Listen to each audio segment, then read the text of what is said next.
2017년 6월 8일 오전 8시경 경남 양산시 덕계동의 한 아파트.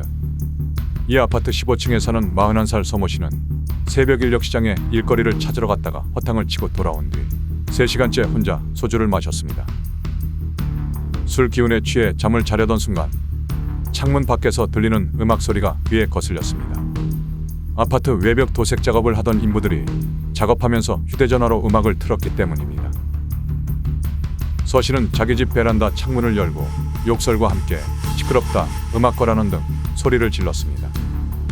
이날 인부 4명이 외벽 도색 작업을 하고 있었는데 서 씨 집 가까이에서 작업을 하던 두 사람 중 36살 황모 씨는 서 씨의 고함 소리를 듣고 음악을 껐지만 46살 김모 씨는 듣지 못하고 음악을 들으면서 외벽 도색 작업을 계속했습니다. 술에 취한 서 씨는 순간 이성을 잃고 집에 있던 공업용 커터칼을 들고 아파트 옥상으로 올라갔습니다. 당시 옥상에는 아무도 없었습니다.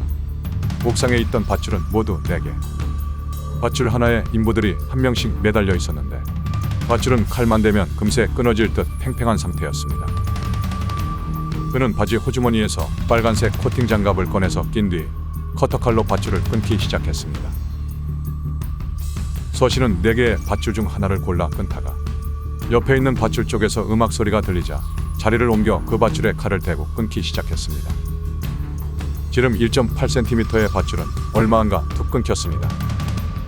아무런 사실도 모르고 이 줄에 매달려 아파트 12층 외벽에서 작업을 하던 김 씨는 아래로 추락했고 허무하게도 그 자리에서 숨지고 말았습니다. 밥을 먹었어. 그냥 밥을 먹는 거 총총 나서 그대로 그대로 같다 싶었어요. 안에 있던 사람들 다 들었단 말이야. 집안에 애들 있던 사람은 떨어지는 소리 다 들었다. 김 씨가 추락하자 나머지 인부 3명은 급히 밧줄을 조정해 지상으로 내려가면서 간신히 목숨을 건질 수 있었습니다. 특히 숨진 김 씨 옆에는 황 씨가 작업 중이었는데 범인 서 씨가 처음 커터칼을 댄 것은 황 씨의 밧줄이었습니다.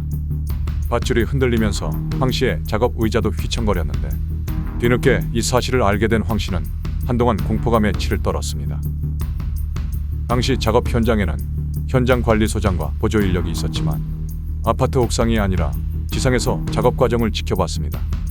이 때문에 경찰이 빠르게 범인을 특정하는 데 도움을 주지 못했습니다.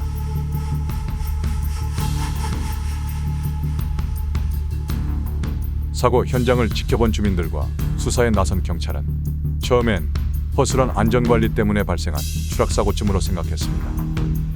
저희는 전부 다 그냥 낙산 줄 알았어요. 줄이 이제 노화돼서 낙산 줄 알고. 그런데 수사에 나선 경찰은 현장을 살펴본 결과 단순한 사고사가 아닐 수 있다는 증거를 발견했습니다. 현장을 출동해보니까 작업자들 밧줄이 자연스럽게 훼손된 게 아니고 누군가가 인위적으로 절단한 단면이 확인됐습니다. 숨진 김 씨를 지탱하던 지름 1.8cm의 밧줄이 날카로운 무언가에 의해 잘려나간 흔적이 발견됐기 때문입니다. 김 씨의 밧줄은 완전히 잘려나갔고 김 씨의 동료인 황 씨의 밧줄은 반쯤 잘려나가 있었습니다.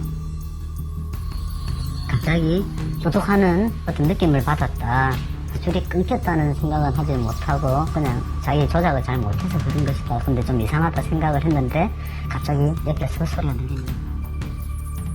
누군가 고의적으로 밧줄을 잘랐을 가능성이 높은 상황. 경찰은 즉시 아파트 CCTV를 확인했습니다. 하지만 사고가 난 시간대에 아파트 내부로 들어간 사람은 없었습니다. 따라서 경찰은 아파트 내부에 있던 사람의 소행으로 보고 수사를 이어갔습니다. 그러던 중 이 아파트 15층에 사는 41살 서모 씨를 용의자로 특정했습니다. 범행 현장인 옥상에 찍힌 발자국과 그의 슬리퍼 자국이 일치한다는 사실을 확인한 것입니다. 족적 하나를 발견했습니다. 족적을 발견해가지고 그 족적과 유사한 동일한 신발이 있는지 시대를 견문하던 중에 피의자의 주거지에 동일한 신발 문양이 있는 슬리퍼를 발견하게 됐습니다. 경찰은 서 씨를 긴급 체포해 조사에 들어갔습니다. 그는 처음에 옥상에 올라간 적이 없다며 혐의를 부인하다 경찰의 끈질긴 추궁에 결국 범행 일체를 자백했습니다. 경찰은 서 씨 집을 압수수색해 냉장고에 숨겨둔 커터칼도 찾아냈습니다. 서 씨는 경찰 조사 과정에서 일감을 허탕치는 바람에 화가 나 술을 마셨는데 음악 소리에 순간적으로 욱해서 밧줄을 끊었다면서 죽이려고 그런 것이 아니라 겁을 주려다 그렇게 됐다고 진술했습니다. 서 씨는 평소 어떤 사람이었을까? 아파트 주민들은 서 씨가 평소 술을 자주 마셔 주민들도 피했다고 말했습니다. 일단 술 먹고 좀 이렇게 왔다 갔다 하는 경우가 좀 있었죠. 이제 뭐술 먹고 조금 이렇게 길에 좀 앞에 아파트 입구에 앉아있거나 그러면 사람들이 조금 고민하고 그 정도? 술 같은 거 먹고 좀 동네에 조금 대회한다거나 이제 앞에 앉아있거나 조금 내가 사이 그렇다 보니까 사람들이 조금 무서워하고 조금 꺼려하는 그런 게 있었어요. 서 씨는 현장 검증 때 자기 처지 때문인지 간간히 눈물을 보였으며 취재진의 질문에 간단한 답만 했습니다. 지금 아니면 이제 사죄할 기회도 없습니다. 서 씨가 검거된 이후 어이없는 범죄로 하루아침에 가장을 잃은 가족들의 안타까운 사정이 알려지기 시작했습니다. 숨진 김 씨는 당시 아내와 함께 딸 4명과 초등학생 아들 등 5남매를 키우던 가장이었습니다. 칠순 노모까지 모시고 있었습니다. 그는 외동딸로 외롭게 자란 아내가 원해 아이를 많이 낳은 것으로 전해졌습니다. 사건이 나기 2년 전 일당 30만 원을 벌 수 있다는 말을 듣고 위험을 무릅쓰고 건설 하도급업체 외벽 청소팀에 합류한 것으로 알려졌습니다. 이 같은 소식이 전해지자 김씨 가족 돕기 모금 운동이 대대적으로 펼쳐졌으며 당시 NC 다이노스 박성민 선수가 1억 원을 기부하기도 했습니다.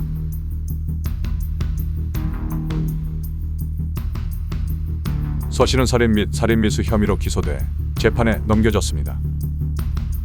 울산지방법원은 2017년 12월 15일 서 씨에게 무기징역을 선고하고 20년간 위치추적 전자장치 착용을 명령했습니다.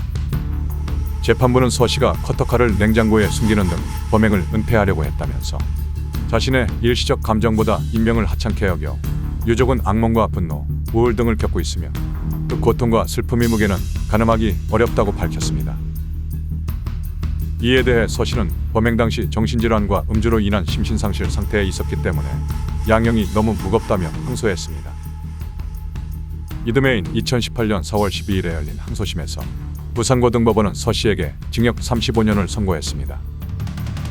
재판부는 피고인이 원만하지 못한 가정에서 적절한 훈육을 못 받아 폭력적인 성향을 가지게 됐고 과도한 음주 습관까지 더해져 일용직 외에 고정 일자리를 가지지 못한 채 가족의 외면을 당해온 점, 범행 당시 심신장애 상태까지는 아니지만 양극성 정감장애, 조증 에피소드 증세, 알코올 장애 증상도 있어 정상인과 같은 온전한 상태로 보기 힘든 점 등을 고려해 원심 형량이 무겁다고 판단된다고 밝혔습니다. 전자발찌 부착 명령은 유지했습니다. 이후 서 씨는 대법원에서 징역 35년이 확정돼 수감 생활을 하고 있습니다. 작업 중인 아파트 도색업자의 음악 소리가 시끄러워서 잠을 잘 수 없다라는 사소한 이유로 밧줄을 끊어 결국 피해자가 사망한 사건입니다. 가해자는 전과가 있고 조울증 등 정신질환이 있었으며 당시에 음주 상태인 점 등을 정상 참작의 이유로 주장했고 실제로 2심에서 무기징역에서 징역 35년으로 감형되기도 했습니다.